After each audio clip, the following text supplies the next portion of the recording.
What we need to do is have Iron Chef. Iron Chef, yeah. We could have a cook-off between Korea and China. Yeah. I thought it sounded like a good idea. I'll be there to. That's a good idea. I'll be a judge. I'll be a judge. Okay. Actually, I wanted to share with you folks just a few things here. Yeah. If you want to translate, you can. Okay. I want to just introduce my message by saying, you know, this watch here, I was down at Sandy Beach, and there's some rocks down there, and I found this watch some years ago. And I knew immediately that it was a miracle of nature. That the sand and all the elements washing together onto the beach had somehow just put this watch together over a period of many, many years. And I was the fortunate one to find it. You don't believe that? Okay, it's not true. But think about it. If you see something like this that has many working parts to it, it has design, guess what? There's a designer. Somebody designed it. When you think about nature, and we've been talking about China, and we've talked about Persia, and we've talked about different places where you all have been, well, the beauty of this world, nature and creation, as well as the human body. Talk about complexity.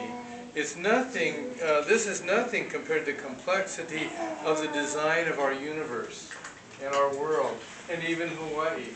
If there's design, there's a designer. And that's God. Well, God, the Bible tells us, has a plan for each of our lives. And in fact, He has a plan for nations. And we're talking about nations here, you know, all these different nations, but people who live in those nations. God loves people from all nations. And Alma gave me an assignment to speak on Jeremiah 29:11, and I always do what Alma tells me to do. And this is the verse. Here's the verse. Okay? From Jeremiah 29:11. For I know the plans I have for you, declares the Lord. Plans to prosper you and not to harm you. Plans to give you a hope and a future. Now, it's easy to agree or it's easy to appreciate that God has a plan for us as long as we agree with the plan. But sometimes things happen in our lives that we don't like, or we wouldn't have chosen, and then we're not so sure we agree with God's plan. But what we have to understand is that God takes all the things in our lives and uses them for good, because His plan is always the best for us. I want to give you a little background real quickly to this passage.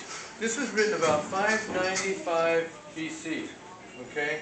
China was an old country by then, okay? But 595 years before Christ, this was written to the Jewish people by the prophet Jeremiah, because things weren't going according to their plan.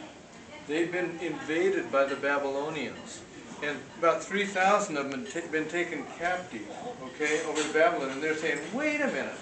What happened here? We thought we were God's chosen people. How come this is happening?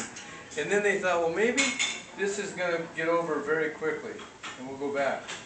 But Jeremiah wrote in this letter and said, no, it's not going to end very quickly. In fact, what you need to do is settle down over there in Babylon.